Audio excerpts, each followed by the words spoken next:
ना पढ़ी गीता हमने, ना गीता का ज्ञान है। ना पढ़ी गीता हमने, ना गीता का ज्ञान है। मुझे बस इतना पता है कि मेहनत करने वाले के साथ हमेशा भगवान है। दिखावा मत करना, दिखावा मत करना है मेरे साथी, दिखावा मत करना। क्योंकि जिस दिन तुम काबिल हो जाओगे, जिस दिन तुम काबिल हो जाओगे, लोगों को खुद ब खुद परफेक्ट नजर आओगे, लोगों को खुद ब खुद परफेक्ट नजर आओगे। जिस दिन आप काबिल बने, लोगों को बताना नहीं पड़ेगा, आप खुद ही परफेक्ट हो जाएंगे और परफेक्ट नजर भी आएंगे लोगों को। जी हाँ, आपको हमेशा जोड़ा है हमने बेहतरीन मंच पर, हमेशा आए हैं हम आपके लिए बहुत कुछ अलग करने के लिए। सोचो जरा आज क्या लाए होंगे, बहुत स्पेशल है ये आपके लिए। हमेशा ये जो काम हमारा है, जो कार्यदायित्व तो हम आपके लिए कर रहे हैं, जो निभा रहे हैं आपके इस मंच से, हमेशा एक मजबूती के साथ आपको मजबूती का आंकड़ा देने वाला है, बहुत ही मजबूत बनाने वाला है। जी हाँ, जुड़िए हमारे साथ। आज का एपिसोड महाद्वीप पार्ट 8। नीचे लिखा देख पाएंगे यूरोप महाद्वीप थर्ड। इसका मतलब महाद्वीपों के क्रम में, महाद्वीपों के चल रहे इस एपिसोड में यूरोप महाद्वीप के तीसरा पार्ट है। यूरोप महाद्वीप संबंधित तीसरी पार्ट में हम बात आपसे मुखातिब हो रहे हैं। इसका मतलब बहुत कुछ लाए हैं, बहुत ही काफ़ी, ये मान के चले कि हम काफ़ी दिनों से हम लोग इस पर प्रयास कर रहे हैं कि कितना सीखेंगे और कितना ज़्यादा सीखेंगे, जिसके बाद हमें किसी अन्य मंच से कुछ लेना नहीं है। हम किसी भी वनडे एग्जाम की तैयारी कर रहे हैं, किसी भी वनडे एग्जाम की तैयारी कर रहे हैं, तो दावे के साथ कहता हूँ पढ़ के जाइएगा, निराश नहीं होंगे। लेकिन जितना बताया जाएगा सब कुछ आपको देखना होगा, हर बातों को आपको समझना होगा। ये नहीं कि आप किसी एक पार्ट को देखें और दूसरे पार्ट को मिसयूज करें। हमारा मानना है कि यूरोप महाद्वीप थर्ड पार्ट, इसका मतलब हमें इसका फर्स्ट, इसका सेकेंड, इसका थर्ड सब देखना है। इसके बाद हम ये कह सकते हैं कि जिंदा हैं हम, क्योंकि हम यूरोप महाद्वीप को पूरी तरीके से जानेंगे। इसके बाद कुछ और आएगा तो हम लास्ट में आपको बताएंगे। यूरोप महाद्वीप की बात करें आज के सीरीज में, जहां से हम शुरुआत कर रहे हैं, यूरोप महाद्वीप के बारे में हम लोगों ने बहुत कुछ देखा है। पिछले 2 एपिसोडों में बहुत कुछ जान चुके हैं हम। यहाँ की नदियाँ, यहाँ के पर्वत, यहाँ के महत्वपूर्ण देशों की राजधानियों से अवगत हो चुके हैं। फिलहाल आज महत्वपूर्ण शेष अन्य चीज़ों पर चर्चा होगी। सबसे पहले यहाँ की कुछ महत्वपूर्ण ज्वालामुखियों पर मैं चर्चा करता हूँ। ज्वालामुखी, वो ज्वालामुखी जो हमेशा हमारे एग्जाम में हमारे सामने आते रहे हैं, जिनसे हमारा एग्जामिनर हमसे हमेशा प्रश्न पूछता रहा है।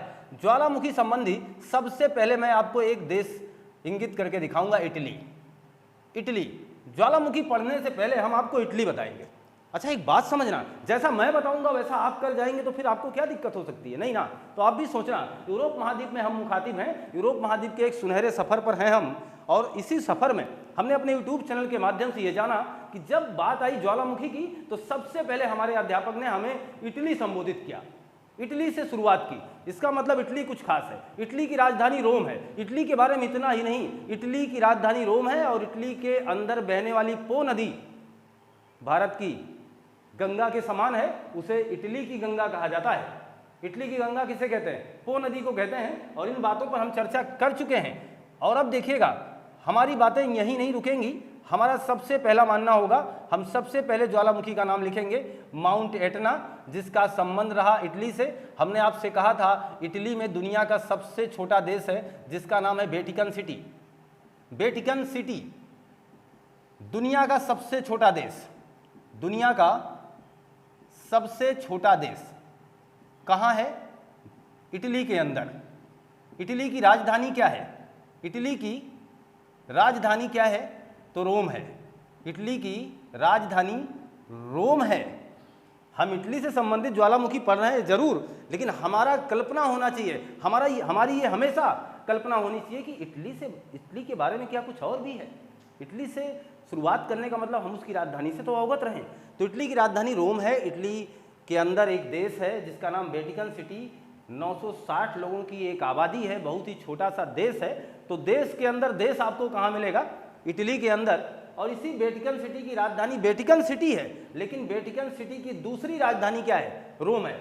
इसी वेटिकन सिटी की दूसरी राजधानी अगर बात की जाए, दूसरी राजधानी, तो आपका जवाब हो जाना चाहिए रोम। हमने आपको पिछले एपिसोड से जोड़ दिया है। ये मेरा मानना है कि अब आप जुड़ चुके होंगे, वो टच, वो फील आपको मिल रहा होगा। देखिएगा, तो माउंट एटना, पहली ज्वालामुखी का नाम ले रहे हैं, माउंट एटना ज्वालामुखी। माउंट एटना ज्वालामुखी सबसे बड़ी बात, इटली के कुछ द्वीप हैं, उस पर अलग अलग हैं और इसीलिए पूछा भी गया है। माउंट एटना कहाँ मिलेगी आपको? तो माउंट एटना ध्यान रखना सिसिली द्वीप पर मिलेगी। कितनी बार ये एग्जामिनर ने यूं ही प्रश्न किया है कि माउंट एटना ज्वालामुखी कहाँ है? सिसिली द्वीप पर है। और सिसिली द्वीप का संबंध किससे है? इटली देश से है। ये एक सक्रिय ज्वालामुखी है, नो डाउट। अगली बात देखिएगा, हम बात करेंगे दूसरी महत्वपूर्ण ज्वालामुखी, स्टार ज्वालामुखी, स्ट्राम्बोली की। देखना ये स्ट्राम्बोली जरूर है और कितने बार हमारे एग्जामों में ये खुद बोलती हुई नजर आई है और हम ना बोल पाए हैं। इसका कारण रहा है कि हमने इसको बहुत ही गहनता से नहीं लिया है, लेकिन आज दावा है, आज विश्वास है, आपको दिलाता हूं कि फिर आपसे गलती नहीं होगी। देखना, सीक्वेंस समझना। स्ट्राम्बोली से क्या पूछा जाएगा? ये किस द्वीप पर है? तो ध्यान देना, लिपारी द्वीप पर।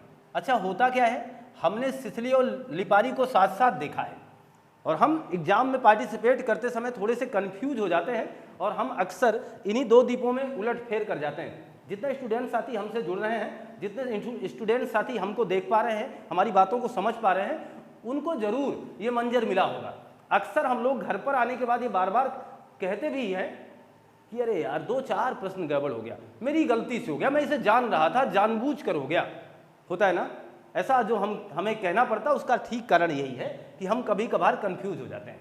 देखना, दोनों को नहीं याद रखना, दोनों को नहीं याद रखना, एक को याद रखो। देखिए यहाँ ली है, यहाँ भी ली है, तो ध्यान देना जिस ज्वालामुखी के अंत में ली था वो ली वाले द्वीप पर था, यानी लिपारी वाले द्वीप पर था। आराम से याद रहेगा तो दूजा खुद ही समझ में आएगा। अगला देखिएगा, तीसरी ज्वालामुखी है mount Vesuvius. Mount Vesuvius, mount Vesuvius ज्वालामुखी, ये देखिएगा किस द्वीप पर है? नेपल्स द्वीप। नेपल्स द्वीप, ये इस द्वीप पर है माउंट विसुवियस। ये एक सुसुप्त ज्वालामुखी है। आपका दायित्व, आपका प्रश्न हमारे स्क्रीन पर जरूर आया होगा आपके मस्तिष्क में भी। ये एक सुसुप्त ज्वालामुखी है। स्ट्राम्बोली भी कैसी ज्वालामुखी है? सक्रिय ज्वालामुखी है और इसी को भूमध्य सागर का, भूमध्य सागर के बारे में तो आप जान रहे हैं, इसी को भूमध्य सागर का प्रकाश स्तंभ कहा जाता है। भूमध्य सागर का प्रकाश स्तंभ किसे कहते हैं? तो हमारा मानना है कि आपको समझ में आ गई हमारी बातें। भूमध्य सागर का प्रकाश स्तंभ स्ट्राम्बोली को कहा जाता है। इसीलिए हमने आपसे कहा कि हम उन प्रश्नों का संग्रह लेकर के आए हैं, उन प्रश्नों का समावेश लाए हैं जो आपको झकझोर के रख देगा, जो आपकी ऊर्जा को, आपकी तंत्रिकाओं के, आपकी कोशिकाओं को जीवंत कर देगा, आपके मस्तिष्क को झकझोर देगा कि वाकई में मजा आ रहा है और हम इतनी आसानी से इन सारी बातों को याद रख सकते हैं। देखिए, आपको यूरोप महाद्वीप से ज्यादा ज्वालामुखियां नहीं पढ़नी है। जो खास ज्वालामुखियां हैं आपके सामने आ चुकी हैं और ये खास ज्वालामुखियां कैसे याद होंगी? एक देश का नाम याद कर लो, इटली। इटली के अंतर्गत आने वाले ये तीनों द्वीप हैं, नेपल्स द्वीप, लिपारी द्वीप, सिसिली द्वीप का संबंध किस देश से है? तो इटली से है। इन पर अलग अलग ज्वालामुखियां पाई जाती हैं, जिनमें 2 सक्रिय हैं और एक सुसुप्त है। सारी बातें तो आपको पता चल गई, कोई दिक्कत नहीं होनी चाहिए अब आपको। देखिएगा, यही नहीं रुकना है, हमारे कार्रवाई को बढ़ाते रहिए, देखिएगा, और विश्वास के साथ जुड़े रहिए। बाल्टिक देश, बाल्टिक देश पूछा जाता है। बाल्टिक सागर है और उसी सागर के आसपास रहने वाले देशों को बाल्टिक देश में शामिल किया गया है और बाल्टिक देशों की संख्या 3 है। एस्टोनिया इसमें आएगा, एस्टोनिया के बाद लिथुआनिया आएगा, लिथुआनिया और एक है लातविया। लातविया याद ऐसे रख लेना है। देखिए, थोड़ा सा मैं आपको एक बात बताऊं कि आप कभी भी इतना सीरियस होकर पढ़ाई ना करें। यानी महात्मा बुद्ध से एक औरत ने कहा था कि बीड़ा के तंतु को, यानी तार को इतना ज़्यादा ना खींच दीजिए कि वो टूट जाए और इतना ढीला भी ना छोड़ दीजिए कि वो सुर ही ना दे पाए, उससे कोई धुन ही ना आए। इसका मतलब हुआ कि हम बहुत ज़्यादा स्ट्रेस लेकर के, तनाव करके पढ़ाई नहीं कर सकते। ये आपको फ्री माइंड से करना होगा। ऐसा सोचना होगा कि एक पिक्चर देख रहे हैं हम, एक फिल्म संचालित की जा रही है जिसके तमाम कहानियों को बताने के लिए एक व्यक्तित्व आपके सामने खड़ा हुआ है। वो व्यक्तित्व आपको ये बात बता रहा है कि ऐसे ऐसे इस बातों को याद रखना है। एक कहानी इनसे है, एक कहानी इनसे है। बाल्टिक देश में कौन कौन से देश आते हैं, ठीक ठाक ऐसे मामला बता दिया जाएगा। अब देखना, हम लोग इसकी यूरोप महाद्वीप के चरम पर पहुंच चुके हैं, यानी यहाँ की बहुत कुछ चीज़ों को हम जान चुके हैं। अब ऐसी महत्वपूर्ण चीज़ों की बात नहीं होगी तो फिर क्या होगी तीसरे पार्ट में। इसका मतलब हुआ इसका जो 2 पार्ट है वो बहुत ही महत्वपूर्ण है। एपिसोड 1 इसका, एपिसोड 2, यानी अगर महाद्वीपों की बात करें तो महाद्वीपों में यूरोप महाद्वीप आपको पार्ट 8 में और पार्ट 7 में मिलेगा। इसका मतलब 7, 8 और ये 9 लगाकर जो फिलहाल अभी संचालित है, इस पूरे समावेश को आपको लेना है। इसके बाद महत्वपूर्ण बात, यूरोप महाद्वीप की रोचक जानकारी का भी आपको देखना है। रोचक जानकारी की जो हमारी पेशकश होती है हर महाद्वीप के साथ, उसे भी आपको फिलहाल देखना चाहिए। ऐसा करने से आप उस महाद्वीप की समस्त चीज़ों का एक बेहतर आकलन कर पाते हैं और एक बेहतर जानकारी अपने पास रख पाते हैं। आशा विश्वास आप ऐसा करते हैं। जुड़े रहिएगा, देखिएगा। तो बाल्टिक देश की बात कर रहे हैं हम लोगों ने, कुछ महत्वपूर्ण बातों को जान लिया है। अब देखिएगा, मैं आपको शुरुआत में एपिसोड 1 में जब हम यूरोप महाद्वीप की बात कर रहे थे, यानी पार्ट 7 महाद्वीप, यूरोप महाद्वीप का फर्स्ट पार्ट, आर्कटिक वृत्त की बात कर रहे थे। आर्कटिक वृत्त किसे कहते हैं? इतने अंश को, उत्तरी अक्षांश रेखा को, उत्तरी अक्षांश रेखा को आर्कटिक वृत्त कहा जाता है। पूछा जाता है प्रश्न कि आर्कटिक वृत्त कहाँ से होकर जाता है, तो ठीक ठाक मामला याद आएगा आपको। हमने सबसे पहले कहा कि एक आइसलैंड है जिसकी राजधानी है रिकजाम्बिक। वो आर्कटिक वृत्त के बिल्कुल उस राजधानी से आर्कटिक वृत्त एकदम समीप से होकर गुजरता है, इसीलिए दुनिया की सबसे उत्तरतम राजधानी रिकजाम्बिक को माना जाता है।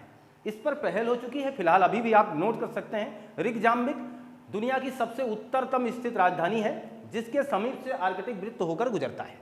फिलहाल वो आर्कटिक वृत्त यूरोप महाद्वीप के कुछ महत्वपूर्ण देशों से भी होकर जाता है, जिसमें से आप मान के चलिएगा आइसलैंड तो द्वीप था, नॉर्वे, स्वीडन और फिनलैंड, नॉर्वे, स्वीडन और फिनलैंड से ये आर्कटिक वृत्त होकर गुजरता है। देखना, आर्कटिक वृत्त यहाँ से गुजरता है, बाद में ये रूस भी जाता है, रूस से भी होकर जाता है, यानी रसिया से। तो आर्कटिक वृत्त फिलहाल नॉर्वे, स्वीडन, फिनलैंड और रूस से होकर गुजरता है। एक द्वीपीय देश की बात हमने की जिसको कहा हमने आइसलैंड, जिसकी राजधानी हमने बताई आपको रिकजाम्बिक। वो दुनिया की सबसे उत्तरतम स्थित राजधानी है। आशा है आपको याद हो चुका है। देखिएगा हमारी बातें क्या हैं, इस नॉर्वे से क्या, इस स्वीडन से क्या, इस फिनलैंड से क्या, जब इनके बात आ ही चुके हैं कि आर्कटिक वृत्त यहाँ से जाते हैं, क्या कुछ खास मसले हैं इनसे, क्या कुछ खास बातों को और याद रख सकते हैं? बिल्कुल याद रख सकते हैं। देखिएगा, नॉर्वे को ही मध्य रात्रि के सूर्य का देश कहा जाता है। मध्य रात्रि के सूर्य का देश किसे कहते हैं आप? सूर्य का देश किसे कहा जाता है? तो नॉर्वे को। फिलहाल ये प्रश्न आपके स्क्रीन पर, हमारा आपसे प्रश्न, उगते हुए सूर्य का देश किसे कहते हैं? तो जहां उगते हुए सूर्य का देश कहा जाएगा, उगते हुए सूर्य का देश, तो आपका जवाब क्या होगा? फिलहाल जानकारी है आपको, मुझे पूरा पता है, जापान। अब ये जरा बताना, डूबते हुए सूर्य का देश किसे कहेंगे?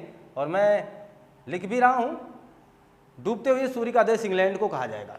मध्य रात्रि के सूर्य का देश फिलहाल नॉर्वे को कहा जाएगा। 21 जून को यहाँ मिडनाइट यानी रात में भी सूर्य दिखाई देता है। इसका मतलब हम इसे कहेंगे मध्य रात्रि के सूर्य का देश। ऐसा फिलहाल क्यों होता है, इसकी जानकारी भी हासिल कर सकते हैं। आप ये मान के चलें कि 21 जून को हमारा सूर्य उत्तरी अक्षांश यानी 23.5 डिग्री उत्तरी अक्षांश, जिसे आप कर्क रेखा कहते हैं, उस पर फिलहाल सीधा चमकता है।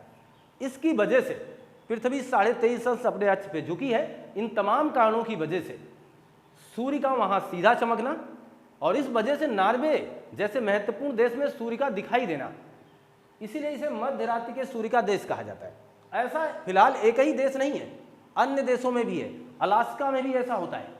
फिलहाल अलास्का में जहां ऐसा होता वहां कोई रहता नहीं है। तो अलास्का जो कि अमेरिका का क्षेत्र है, उस जगह भी सूर्य रात्रि में दिखाई देता है। तो इसका मतलब हुआ कि जो काफी ऊंचाई पर हैं, जो आर्कटिक वृत्त के आसपास के देश हैं, पृथ्वी के अपने अक्ष पे झुके होने के कारण वहां पर सूर्य का रात में दिखाई देना कोई चमत्कार नहीं है, इस वजह से हो रहा है। देखिएगा, स्वीडन से क्या याद रखेंगे हम? स्वीडन की राजधानी है स्टॉकहोम। स्टॉकहोम, और स्टॉकहोम स्वीडन की राजधानी जो है, यहीं पर 5 जून 1972 को पहला पर्यावरण सम्मेलन हुआ था। पहला पर्यावरण सम्मेलन कहाँ हुआ था? 5 जून 1972 को स्वीडन की राजधानी स्टॉकहोम में हुआ था। खास बात है, तब से लेकर के आज तक हम लोग 5 जून को ही पर्यावरण दिवस के रूप में सेलिब्रेट करते आए हैं और आगे करेंगे। पर्यावरण हमारे लिए सबसे बड़ा विषय है अभी आप फिलहाल न्यूज़पेपर में देख सकते हैं कि प्रतिदिन नहीं, प्रति घंटे की बात हो रही है। प्रतिदिन नहीं, प्रति घंटे, यानी घंटे भी काफ़ी हैं। प्रति मिनट की बात करें, प्रति मिनट इस धरती से, इस संपूर्ण पृथ्वी से 3 फुटबॉल के बराबर जंगल काट दिए जा रहे हैं। इसका मतलब बहुत बड़े विनाश की तरफ हम बढ़े जा रहे हैं। हम बहुत बड़ी चीज़ को आकलित करना चाहते हैं और हमारा ये चरमोत्कर्ष है। मुझे पता है, मुझे ऐसा एहसास होता है कि बस लंबा नहीं है जीवन इस सभ्यता को बनाने में। मुझे लगता है हम लोगों के आने वाली पीढ़ियां बहुत ही जल्दी सभ्यता का शिकार ना हो जाए। कुछ कहा नहीं जा सकता, क्योंकि जितना ज़्यादा आप विकास करोगे, किसी भी काल की समाप्ति उसके विकास पर ही अंत होता है। बहुत लंबा विकास, बहुत जल्दी समाप्ति। बने रहिए। 5 जून स्टॉकहोम पर्यावरण सम्मेलन की बात है। पर्यावरण हमारा जीवन है, इसे बचाने का प्रयास सबको करना चाहिए। फिनलैंड की बात करें, फिनलैंड को ही हजारों झीलों का देश कहा जाता है। हजारों झीलों का देश कहा जाता है, यानी झीलों की संख्या यहाँ काफ़ी ज़्यादा है और हम इसे हजारों झीलों का देश कहते हैं। कई बार प्रश्न ऐसा भी आया है कि हजारों झीलों का देश, सफ़ेद हाथियों का देश जैसे थाईलैंड, जो कि एशिया में मिलेगा। फिलहाल हजारों झीलों का देश फिनलैंड, मध्य रात्रि के सूर्य का देश नॉर्वे। पर्यावरण सम्मेलन पहला कहाँ हुआ? स्वीडन में। स्वीडन की राजधानी क्या? स्टॉकहोम में। इतनी बातें क्लियर हैं। और देखिएगा, आकर्षक बातें जोड़ेंगे हम आपके साथ। नॉर्वे, स्वीडन, फिनलैंड की बातें अभी भी जारी रहेंगी। देखना जरा, इनके पास, इन तीनों देशों के पास कौन सा तट है? फियोर्ड तट। आप सोचोगे सर जी ये क्या है? क्या ये इंपॉर्टेंट है? बहुत। आप देखिएगा, जिन्होंने खंड शिक्षा अधिकारी यानी बीईओ का एग्जाम दिया है उनसे पूछिएगा, वो आपको बताएंगे कि अभी फिलहाल जल्दी जो यूपी का बीईओ एग्जाम हुआ था उसमें ये पूछा जा चुका है। तो फियोर्ड तट का मतलब क्या होता है? कटा फटा तट। यानी जब किसी समुद्र का तट का मतलब किनारा कैसा होगा? कटा फटा होगा, तो हम उसे फियोर्ड तट कहेंगे। और इसका बेनिफिट क्या है? इसका बेनिफिट क्या है कि ये जलयानों के लिए, जलयानों के रुकने के लिए स्पेशल व्यवस्था होगी। जैसे सोचो, किसी भी समुद्र का ऐसे तट इस तरीके से हो, ऐसे कटा फटा हो, ऐसे करके, तो जहाजें आएंगी आराम से, यहाँ ठहर जाएंगी, यहाँ ठहर जाएंगी, यहाँ ठहर जाएंगी। थोड़ा सा बहाव कम लगेगा, जहाजें आराम से वहाँ रुक जाएंगी और आराम से ऐसी जगह बंदरगाहों को बेहतर तरीके से विकसित किया जाता है। तो नॉर्वे, स्वीडन और फिनलैंड के पास अपना फियोर्ड तट है, कटा फटा तट है। ऐसा तट आपको मिल जाएगा, दक्षिण अमेरिका चले जाइए और वहाँ आपको चिली देश के पास भी कटा फटा तट मिलेगा। बहुत बड़ा कटा फट। सबसे बड़ा फियोर्ड तट किसके पास है? सबसे बड़ा, अगर सबसे बड़ा फियोर्ड तट की बात आए, सबसे बड़ा तट कौन सा? फियोर्ड तट। तो बात होगी चिली की। चिली कहाँ मिला आपको? दक्षिणी अमेरिका में मिला था। उस देश के पास दुनिया का सबसे बड़ा फियोर्ड तट है, क्योंकि उसके पास काफ़ी ज़्यादा कटा फटा तट है, लंबाई तक है, यानी काफ़ी लंबा विस्तृत है। यहाँ तक की बातें मुझे लगता है आपको बिल्कुल समझ में आई होंगी। हम अब तक जहाँ आपसे बात कर रहे हैं, आप इसका स्क्रीनशॉट ले लीजिए। ये मान चलें कि आपने स्क्रीनशॉट ले लिया होगा। इसी कड़ी में हम लोग लगातार अपने कार्य दायित्व को बढ़ाते रहेंगे।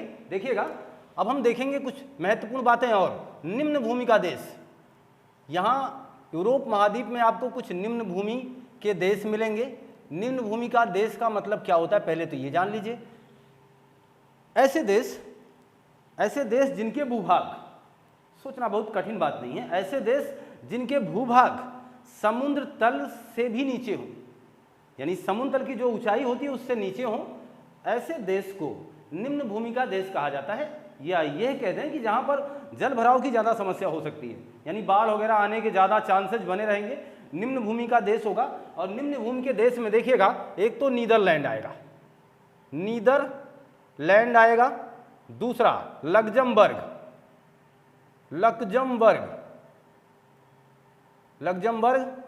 ये किया गया। और एक आपका बेल्जियम भी इसी में आएगा, लग्जमबर्ग और बेल्जियम। देखिएगा, नीदरलैंड, लग्जमबर्ग और बेल्जियम ये निम्न भूमि के देश में शामिल हैं। यूरोप महाद्वीप के ये निम्न भूमि के अंतर्गत आने वाले देश हैं। नॉर्वे से बातें हुई तो ऐसे देखना, नीदरलैंड से भी बहुत ही महत्वपूर्ण बात जुड़ी हुई है। नीदरलैंड में बहती है राइन नदी। राइन नदी दुनिया की व्यस्त नदी, दुनिया की व्यस्त, पिछले एपिसोड में आपने इसके बारे में बात की। दुनिया की व्यस्त और हमने कहा बेस्ट ये क्यों है, क्योंकि यहाँ से व्यापार ज़्यादा होता है और इसी राइन नदी पर एक बंदरगाह है जिसका नाम है एम्स्टर्डम। अच्छा एक बात बताना, बंदरगाह किसे कहेंगे? जहाँ पर किसी भी चीज़ का आयात निर्यात होता है, जहाँ से किया जाता है वो एक बंदरगाह होता है, जैसे आपका मुंबई भी एक बंदरगाह है। तो एम्स्टर्डम बंदरगाह दुनिया का सबसे बेस्ट बंदरगाह है। ये बात हमें यहाँ जोड़नी थी नीदरलैंड से, और हम लोग ये बात जान पा चुके हैं कि निम्न भूमि का देश किसे कहेंगे। तो निम्न भूमि का देश आपके सामने है। और एक बात और ध्यान दीजिए, अंतर्राष्ट्रीय न्यायालय, अंतर्राष्ट्रीय न्यायालय, राष्ट्रीय न्यायालय का मुख्यालय कहाँ है? कई बार ये प्रश्न आपके एग्जामिनर महोदय पूछ चुके हैं। अंतर्राष्ट्रीय न्यायालय का मुख्यालय दी हेग, लिख करके आता है ना, दी हेग में। हेग कहाँ है? हेग कहाँ है? नीदरलैंड में। समझ गए ना आप? इसीलिए मैंने कहा कि हमारे साथ जुड़े हैं, खास बातें ना हो, इंपॉर्टेंट बातें ना हो, फिर मजा किरकिरा हो जाएगा। देखना कहाँ से कहाँ ले गए हम आपको। हम बात कर रहे हैं निम्न भूमि के देश की बात। निम्न भूमि किसे कहे, सारी बातें हम समझ गए। निम्न भूमि के देश के अंतर्गत कौन मिला हमें? नीदरलैंड। उसमें हमें मिला राइन नदी, दुनिया की बेस्ट, उस पर बंदरगाह एम्स्टर्डम, दुनिया का बेस्ट बंदरगाह। अंतर्राष्ट्रीय न्यायालय का मुख्यालय इसी नीदरलैंड के अंतर्गत आएगा जिसका नाम है दी हेग। क्लियर है ना? तो हम ये मान के चल रहे हैं कि आपको पूरा मजा मिल रहा है इस कंटेंट के साथ। आगे देखिएगा अब और मजा आने वाला है। अब देखिएगा चीजें क्या है। अब हम यहाँ के प्रमुख देशों की बात करेंगे, प्रमुख देशों से और उनसे महत्वपूर्ण बनने वाले प्रश्नों की। सबसे पहले मैं बात करूंगा फ्रांस की। फ्रांस की बात क्यों, सोचना जरा। फिलहाल बहुत ही महत्वपूर्ण बात आपके स्क्रीन पर रख रहा हूं। फ्रांस, जिसे किसानों का देश कहा जाता है, यूरोप महाद्वीप की सबसे ज़्यादा खेती करने वाला देश यही है। यहाँ के लोग 12-12 घंटे काम किया करते हैं। हमारे यहाँ 7-8 घंटे में ओवरफुल यानी ओवर वर्क मान लिया जाता है, और यहाँ क्या है, ओवर वर्क माना जाता है। यहाँ किसानों का देश कहे जाने वाले फ्रांस के लोग 12-12 घंटे वर्क करते हैं। सोचना क्यों फ्रांस एक विकसित देश है, क्यों? इसके तमाम कारण हैं। कारण ये नहीं कि आप काम नहीं करते, कारण ये नहीं कि आप काम कर नहीं पाते, समझना कुछ नेचर पर भी निर्भर है। आप इतनी चिलचिलाती धूप में कौन से कार्य का संपादन कर पाओगे? ऐसा फ्रांस में नहीं है। फ्रांस एक शीतोष्ण कटिबंधीय क्षेत्र के अंतर्गत आने वाला देश है। यहाँ ना ज़्यादा ठंडी और ना ही ज़्यादा गर्मी। इसका मतलब हम एक अनुकूलित और बेहतरीन वातावरण में अपना जीवन गुजारने वाले लोग हैं। तो किसानों का देश कहा जाने वाला जो फ्रांस है, यहाँ का वातावरण बिल्कुल बहुत ही खूबसूरत होगा। कितने लोगों की इच्छा होती है, कितने लोग यहाँ पर्यटन के रूप में हमारे भारत के ही जो सक्षम है वो जाते हैं। किसानों का देश कहा जाएगा। और आपको देखिए यहाँ जाने के लिए विशेष कारण है। लोग जाते क्यों हैं इसका कारण लीजिए। सुरा सुंदरियों का देश, और हमारे भारतीय दोनों को बहुत पसंद करते हैं। सुरा सुंदरियों का देश, सुरा सुंदरियों का देश किसे कहा जाता है? तो कहिएगा फ्रांस को। ये दोनों ही पसंदीदा चीज़ें हैं हमारे भारत की और हर व्यक्ति की, हर नागरिक की।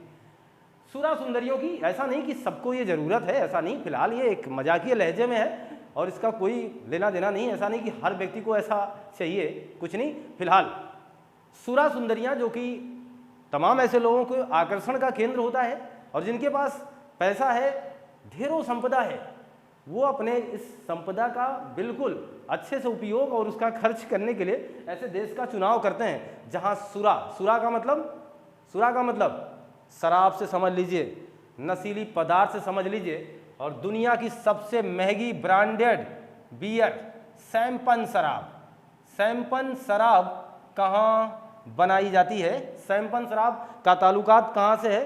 फ्रांस से है। और सुंदरियों का देश यानी यहाँ की जो युवतियाँ होंगी, जो महिलाएं होंगी, बहुत ही खूबसूरत होंगी, है ना, आकर्षक। कौन नहीं जाना चाहेगा यहाँ? आपकी इच्छा है। बहरहाल आपको जाने की बात नहीं है, मैं आपको इस सफ़र पे ले आया हूँ, इतना ही काफ़ी है। इतना मान के चलो, फिर आप इसके योग्य हो जाओगे तो चले जाओगे। पहले तो ये काम कर लो, हो सकता है यही हमें वहाँ पहुँचा दें। इनके जवाब तो हमें देने हैं, पहले हमें जवाब देना आना चाहिए, पहले हमें रूबरू हो जाएं हम इनसे, फिर हमारा काम आगे बढ़ जाएगा। तो सुरा सुंदरियों के देश के सफ़र पर हैं आप। हमने आपसे कहा कि मज़ा अब आएगा। देखना, तो फ्रांस जिसे किसानों का देश कहा और फ्रांस जिसे सुरा सुंदरियों का देश कहा, फ्रांस की राजधानी है पेरिस। फ्रांस की राजधानी है पेरिस। मजेदार बात क्या है, पेरिस से, पेरिस को फैशन नगरी कहा जाता है। लीजिए, फैशन आप खूब करते हैं और आपसे ज़्यादा फैशन करने वाले लोग दुनिया में हैं, और आपको लगा कि हम ही फैशन करते हैं। नहीं, ये लोग हमसे कई गुना ज़्यादा फैशन करने वाले फैशनी है, ये हमसे कहीं ज़्यादा फैशनी है। और यहाँ के नागरिक दुनिया में सबसे ज़्यादा फैशन करने में आगे हैं। यानी यहाँ पर तमाम प्रकार की ऐसी आपको चीज़ें मिलेंगी जो फैशन सामग्री में आते हैं। इसीलिए इस राजधानी को दुनिया की फैशन नगरी के नाम से जाना जाता है। और दुनिया की दूसरी फैशन नगरी हमने आपसे बात कर ली है पहले ही, दक्षिणी अमेरिका पढ़ाते समय, ब्राज़ील से संबंधित रियो डी जेनेरो को, जिसे रैंप नगरी कहा जाता है तथा जिसे दुनिया की दूसरी फैशन नगरी के नाम से संबोधित किया जाता है। हमारी बात देखिए यहाँ बनी रहेगी। इसी पेरिस में यूनेस्को का मुख्यालय है। यूनेस्को का मुख्यालय कहाँ है बताना जरा, तो बताइएगा आपसे। यूनेस्को का मुख्यालय आपको मिल जाएगा पेरिस में, ठीक, देखिएगा। अच्छा, एक बात बताना, मैंने अब की बार किया, मैंने अपने एक बहुत ही प्यारे व्यक्तित्व को और अपने बहुत ही चहेते आदमी को मैंने अप्रैल फूल बना दिया और मुझे बड़ी खुशी मिली। पहली बार मैंने ऐसा किया, मैंने किसी को अप्रैल फूल बना दिया और मुझे मज़ा भी आया अप्रैल फूल बनाने में, बना दिया। सोचो जरा, उस अप्रैल फूल बनाने की शुरुआत कहाँ से हुई है? इसी फ्रांस से। तो अप्रैल फूल जो बनाने में हमें मज़ा मिला, अप्रैल फूल बनाने की शुरुआत कहाँ से हुई? तो हुई वो फ्रांस से। अप्रैल फूल बनाने की शुरुआत हुई है फ्रांस से। क्लियर है? मज़ेदार बात बताएं आपको, हमारे साथ जुड़े हैं तो लहजे इंपॉर्टेंट होने चाहिए। एक बात बताएं हम आपको, सोचना जरा। फ्रांस में एक कानून है जिसके अंतर्गत मृत व्यक्ति से भी शादी करने का प्राविधान है। सोचो सोचो, अब सोचो। आप ये तो सोचते हो ये आकर्षक है, वो आकर्षक, ये आकर्षक दुनिया, इतनी आकर्षक दुनिया, सुन करके रोंगटे खड़े हो जाएंगे। फ्रांस में मृत व्यक्ति से शादी करने के लिए कानून है। क्यों? अरे भला मरने के बाद कौन शादी करेगा यार? जीते तो कर ही नहीं पाएंगे, मरने के बाद कौन करेगा? ये समस्या है। हमारे यहाँ औसतन आप देखोगे तो पुरुषों की संख्या ज़्यादा, महिलाओं की कम। ऐसा फ्रांस में नहीं है। फ्रांस में महिलाएं अपेक्षाकृत ज़्यादा हैं। अब सोचना, उन्हें मरे हुए व्यक्ति से शादी क्यों करनी पड़ेगी? इसका कारण जानते हो? इसका कारण ये है कि आपको ये पता होना चाहिए कि दुनिया में तमाम ऐसे देश हैं कि जहाँ पर शादी से पहले ही बच्चे पैदा कर देना कोई गुनाह नहीं है, और हो भी जाए तो कोई बहुत आश्चर्य करने की बात नहीं है। ऐसे तमाम देश हैं। आप फिलहाल ऐसे देश से जुड़े हैं, आप नाच करिए, गर्व करिए हमारी संस्कृति पर, यहाँ ऐसा प्राविधान नहीं है। लेकिन अन्य तमाम देशों में ऐसे कानून हैं कि आप बच्चे पैदा कर लें, शादी के पहले भी कर लेंगे, कोई बड़ी बात नहीं है। लोग कर लेते हैं, बच्चे पैदा कर लेते हैं शादी के पहले। अच्छा सोचो, शादी के पहले बच्चा पैदा हो गया, अब जो आशिक है, जो उस बच्चे का बाप है, वो अब दुनिया से पलायन कर गया, यानी चला गया, अंतिम यात्रा पे निकल गया। अब सोचो, जो बच्चा जन्म लिया है उस बच्चे का बाप कौन होगा? और उस बच्चे को अधिकार समाज में कौन दिलाएगा? उसकी परवरिश करने की जिम्मेदारी कौन उठाएगा? आप तो चले गए। इस वजह से फ्रांस की सरकार ने ये कानून बना दिया कि चलो ठीक है, फिलहाल आप शादी के पहले बच्चे पैदा कर रहे हैं, कोई दिक्कत नहीं है, कोई गुनाह नहीं है। लेकिन एक बात ध्यान रखना, अगर बच्चा पैदा हो गया और आप नहीं है सफ़र में, तो फिर भी आपसे, आपके डीएनए टेस्ट से, अन्य तमाम प्रकार की जांचों से जब यह सिद्ध हो जाएगा कि ये बच्चा आपका है, तो आपसे मरने के बाद शादी होगी तथा आपकी संपत्ति में उस बच्चे का बराबर अधिकार होगा। है ना अच्छा कानून? फिलहाल ये फ्रांस की जानकारी थी। यहाँ मतलब मृत व्यक्ति से शादी का कानून है। मृत व्यक्ति से शादी का कानून, व्यक्ति से शादी का कानून कहाँ मिलेगा आपको? यहाँ देखना। अभी फ्रांस के सिलसिले में हम लोग चल रहे हैं, फ्रांस की महत्वपूर्ण जानकारी यहाँ हासिल कर रहे हैं। एक चीज सुना होगा आपने, पाश्चीकरण। पाश्चीकरण,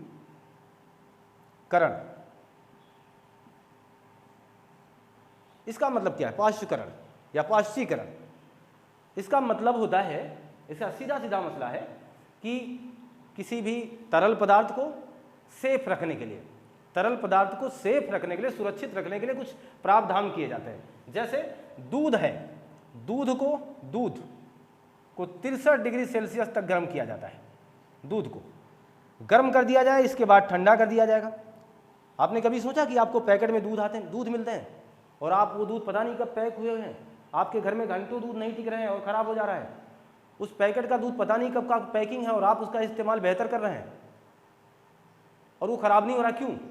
इसका कारण है, इसका कारण ये है कि दूध का पाश्चीकरण किया जा चुका है। दूध को इतने टेम्परेचर तक गर्म किया गया, इसके बाद उसे ठंडा करके फिर से पैकेट में डाला गया। इसका मतलब वो दूध अब नहीं खराब होगा, अब नहीं खराब होगा। समझ गए ना आप? और अगर फल के रसों की बात करें, फल के रस जो होते हैं इनको भी देखिए पैकेट में लाया जाता है, मार्केट में विक्रय किया जाता है। इसका 60 डिग्री सेल्सियस तक इसे गर्म किया जाएगा और इसके बाद ठंडा करके फिर पैकेट में रखा जाएगा। इसी को पाश्चीकरण कहते हैं और इसकी खोज करने वाले थे लुई पाश्चर साहब, लुई पाश्चर साहब। फिर फ्रांस से क्या ना था, लुई पाश्चर साहब फ्रांस के ही थे, फ्रांस के रहने वाले। इसीलिए ये बात आई कि फ्रांस के रहने वाले लुई पाश्चर साहब ने ये बहुत महत्वपूर्ण काम किया था जो आज हमारे लिए काफ़ी उपयोगी साबित हुआ। अच्छा, एक बात और देखना, जब हम छोटे थे 6, 7, 8, क्योंकि वहाँ हम छोटे ना होकर काफ़ी जानकार अपने आप को समझते थे, तो हमारे स्कूलों में, अब तो फिलहाल बहुत ही कम है, पहले बहुत हुआ करता था, हमारे स्कूलों में साइकिल से लोग आया करते थे आए दिन, यानी कह सकते हैं महीने 2 महीने पे ज़रूर आया करते थे। उनके पास कुछ किताबें हुआ करती थी, कुछ बहुत सारे पेन हुआ करते थे जो 2-4 रुपये देने पर ढेर सारा दिया करते थे। 10 रुपये में 15 पेन ले लीजिए, 10 रुपये में 2 किताबें ले लीजिए, पढ़िए, जिसमें कुछ ऐसे महत्वपूर्ण जानकारियों की, जनरल नॉलेज की किताबें मिला करती थी। याद आया ना वो ज़माना?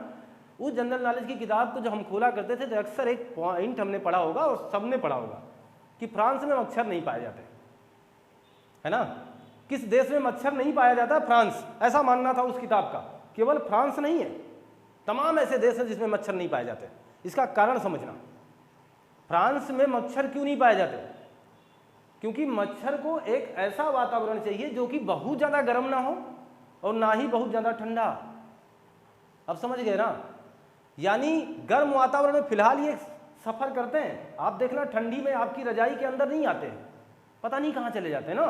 ठंडी में इनका आवागमन आपके परिवार में आपके साथ कम हो जाता है, ठंडी में आपसे कम मुलाकात करते हैं, लेकिन गर्मियों में कब आपको चूम के चले जाते हैं पता भी नहीं चलता।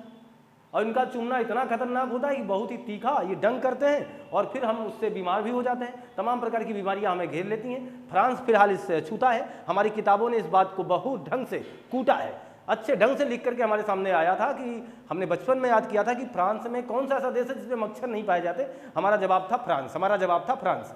कारण देखना, मच्छर को क्या खाक लगी है मरने की? मच्छर यहाँ फ्रांस में मरने जाएगा क्या?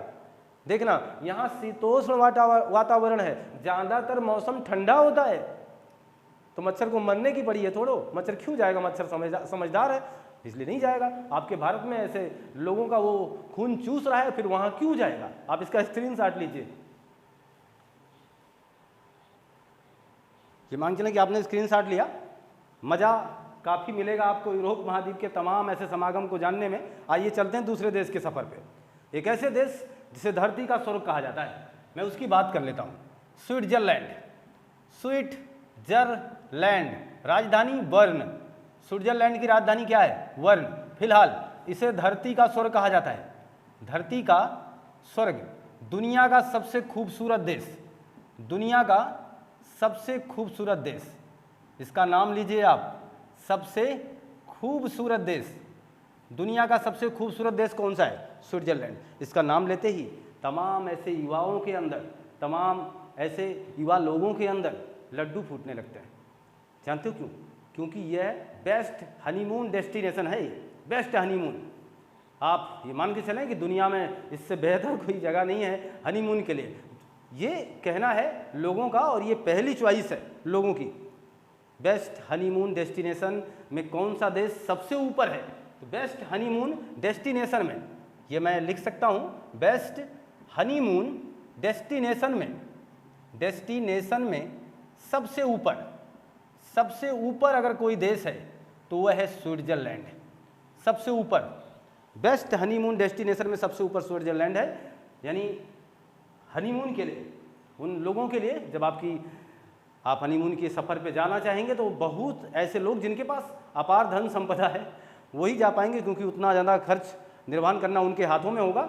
और ये बेस्ट हनीमून साइट मान के चलिए, बेस्ट हनीमून डेस्टिनेशन सबसे ऊपर अगर आंकड़ा पूछा जाएगा तो स्विट्जरलैंड है। धरती का स्वर्ग है, दुनिया का सबसे खूबसूरत देश है, इसीलिए लोग तो यहाँ जाना चाहते हैं। देखिएगा, अगर हम बात करें स्विट्जरलैंड में, आप देखते हैं ना लग्जरी घड़ियाँ आप पहनते हैं, लग्जरी घड़ियाँ सबसे ज़्यादा कहाँ बनती हैं? लग्जरी घड़ियाँ सबसे ज़्यादा कहाँ बनेंगी? तो स्विट्जरलैंड में। और एक बहुत विशेष बात, दुनिया का सबसे ज़्यादा भूमिगत बंकर कहाँ मिलेगा? ये क्या है जी?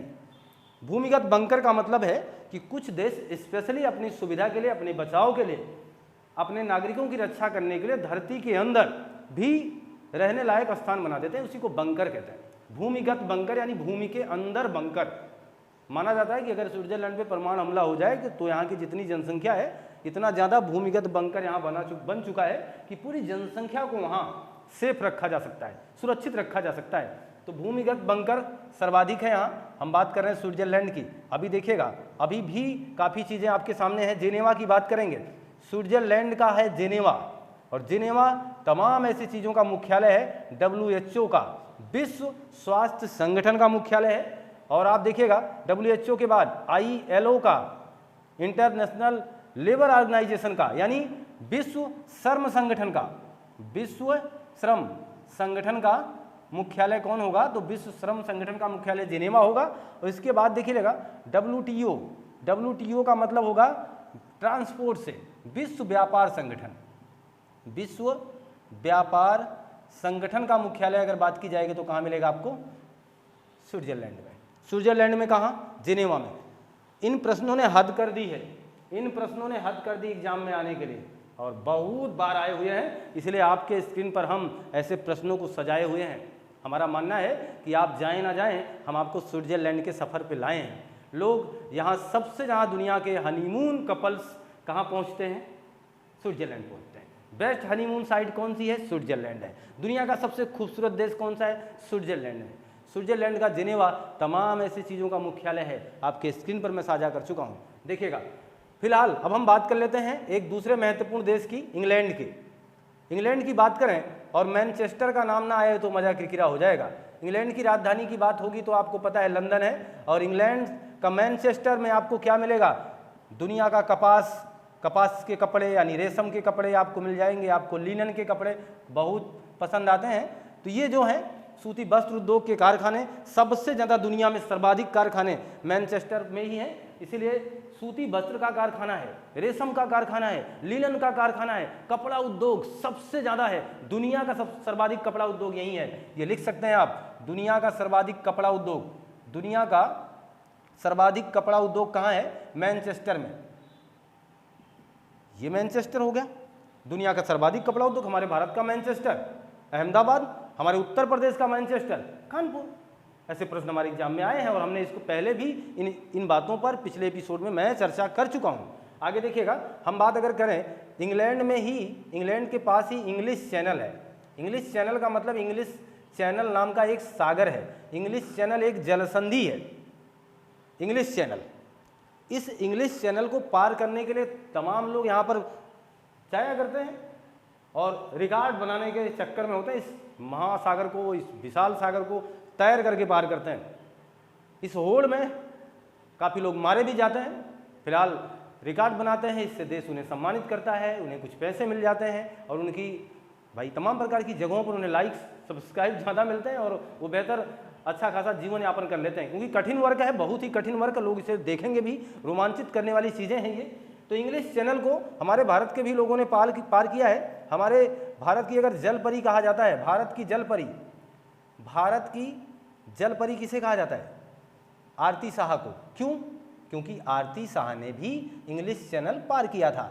देखिएगा, सागर का सिकंदर किसे कहा जाता है? सागर का सिकंदर, सागर का सिकंदर कहा जाता है मिहिर सेन को, क्योंकि मिहिर सेन ने भी इस इंग्लिश चैनल को पार किया था। मिहिर सेन ने भी इस इंग्लिश चैनल को पार किया था। तो ये खूबसूरत देशों की बातें थी, और खूबसूरत देशों में जिन देशों पर ज़्यादा क्वेश्चन बन सकते थे, जिनसे बात होने वाली थी, उन पर बातें हुई। हम लोगों ने इटली पर थोड़ा सा बात किया, हम लोगों ने फ्रांस पे बात किया, हमने स्विट्जरलैंड पे बात किया और हमने थोड़ा सा इंग्लैंड पर भी चर्चा कर लिया है। देखना, जाते जाते मैं आपको इस महत्वपूर्ण बात से जोड़े जाता हूँ। जर्मनी का रूर प्रदेश, जर्मनी का रूर प्रदेश कह सकते हैं, रूर क्षेत्र कह सकते हैं। रूर क्षेत्र कोयले के लिए जाना जाता है। सर्वाधिक कोयला भंडार यहाँ मिलेगा। सर्वाधिक कोयला भंडार आपको कहाँ मिलेगा? तो जर्मनी के रूर क्षेत्र में सर्वाधिक कोयला भंडार आपको मिल जाएगा। जैसे हर महाद्वीप में आपने घास के मैदानों को जाना है, हर महाद्वीप में आपने घास के मैदान को समझा है, ठीक इसी तरीके से आप ये मान के चलें, यहाँ का जो शीतोष्ण घास का मैदान आपको मिलेगा, क्योंकि ये पूरा महाद्वीप शीतोष्ण है, शीतोष्ण घास का मैदान भी यहाँ होगा। शीतोष्ण घास का मैदान यहाँ आपको मिलेगा और उस घास के मैदान को हम लोग स्टेपीज बोलेंगे। यहाँ तक की बातें क्लियर हैं? ये कंटेंट लंबा ना हो और फिलहाल सारी बातों पर हम चर्चा कर चुके हैं यूरोप महाद्वीप के। हाँ, एक बात समझना, फिलहाल ये समागम अभी पूरा नहीं हुआ है, अभी हमारी बातें अधूरी हैं। पहले आप तो इसका स्क्रीनशॉट ले लीजिए। मेरा कहना था ये समागम अभी पूरा नहीं है, अभी बातें हमारे आपके बीच में अधूरी है। अभी यूरोप से कुछ अन्य जगहों से मुलाकात हमारी जरूरी है। यूरोप के कुछ बहुत ही महत्वपूर्ण पहलू को अभी स्पर्श करना है, उसे टच करना है, उसे महसूस करना है। इसलिए प्लीज आप एक बात समझना, अभी ये अधूरा है और अधूरा ज्ञान कभी काम नहीं आता है। इसलिए जरूरी है कि आप अब एपिसोड इसका यूरोप महाद्वीप का 4 करके नहीं आएगा। महाद्वीप पार्ट 10 तो आएगा, लेकिन फिर वो अफ्रीका महाद्वीप से लगाव रखेगा, अफ्रीका महाद्वीप से संबंधित होगा। लेकिन अभी यूरोप महाद्वीप की रोचक जानकारी आएगी, जो कि इस यूरोप महाद्वीप की रोचक जानकारी आएगी। रोचक जानकारी देखना मत भूलिएगा, क्योंकि उस जानकारी में आप ऐसी तमाम चीज़ों को जान पाएंगे यूरोप की, जिनसे अभी आप रूबरू नहीं हुए हैं। इसलिए हमारी पेशकश आपके लिए बिल्कुल अनूठी है और हमेशा हमारी कोशिश है आपको बहुत कुछ देने की। हमारे यूट्यूब के प्लेलिस्ट में आप जाएंगे तो आपको वहाँ रोचक जानकारियों की एक प्लेलिस्ट मिलेगी। उस प्लेलिस्ट को आप जब ओपन करेंगे, वहाँ ऐसे तमाम रोचक जानकारियों की वीडियोज अपलोड की जा चुकी हैं। इसी क्रम में, इसी रोचक तथ्य की जानकारियों में, रोचक जानकारियों की प्लेलिस्ट में हम यूरोप महाद्वीप की रोचक जानकारी पेश करेंगे आने वाले दिनों में। आप हमारे साथ बने रहें, पढ़ते रहें, मस्त रहें, खुशहाल रहें। एक बात और ध्यान देना, अब हम आपसे विदा लेने वाले हैं और आपसे अभिप्राय हमारा है और आपसे हमारा अब बहुत ही प्यारा सा नाता है। इसलिए हम आपसे हमेशा कहते रहते हैं कि पढ़ तो लिया आपने, अब अपना दायित्व तो निभा दीजिए, लाइक और शेयर सब्सक्राइब करवा दीजिए, ज़्यादा से ज़्यादा लोगों के पास शेयर कर दीजिए। मिलते हैं हम आपसे नए कंटेंट में। पढ़ते रहिए, मस्त रहिए, खुशहाल रहिए। आपका दिन शुभ हो। आपको बहुत बहुत धन्यवाद।